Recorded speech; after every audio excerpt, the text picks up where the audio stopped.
This presentation was made to show you the literacy materials available and used in this first grade classroom. We first have a bulletin board dedicated to a word collection found at the front of the room. On the whiteboard there is a shamrock with words students have used in their writing or they have talked about thus far in the month of March. There are also posters that show students the difference between long and short vowels with examples of words that have those specific vowel patterns. On the walls around the room are found our word wall words. These are words that are also referred to as sight words. These words are added to each week as students learn what are called words to know.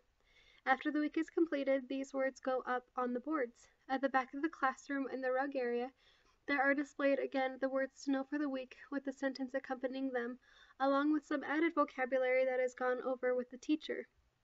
The medium for discipline that is used in this classroom is a stoplight.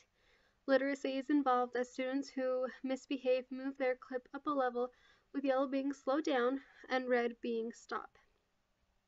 Located around the room are posters that show students how to think about their reading along with what a certain event, reading to oneself, looks like in the classroom.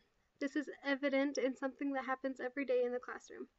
While students are engaged in either reading to self or read to someone, a guided reading group will come to a kidney-shaped table near the teacher's desk at the front of the room to have their guided reading session.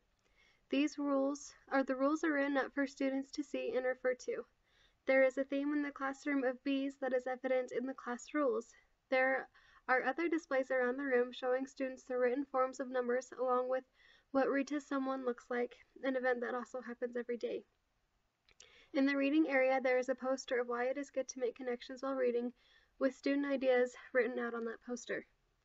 There is also displayed in this reading area ways to pick books that students can read and refer to along with different ways to read.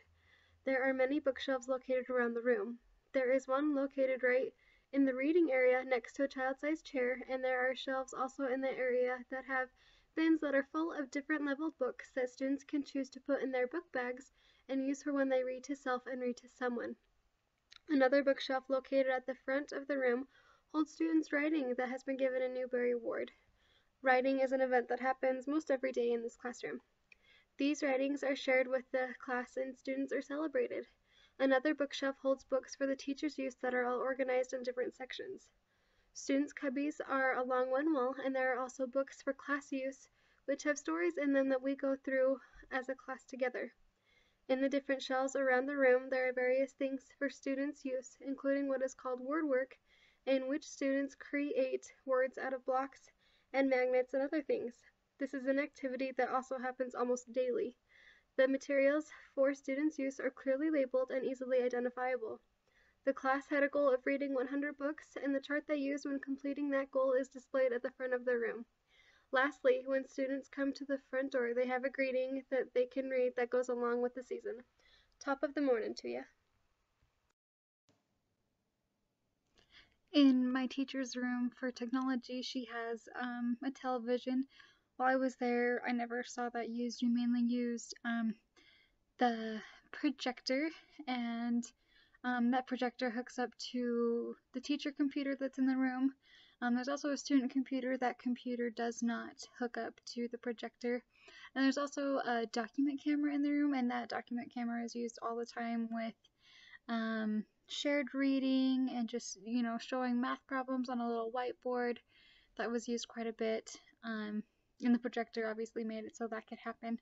And, the teacher computer, she was taking attendance and other things like that. The student computer was used for students. There was a program on there, to be honest, I wasn't really involved with that, but there was a program that they would do. They would kind of rotate the students would do during kind of a downtime. And yeah, that was the technology that was in that classroom.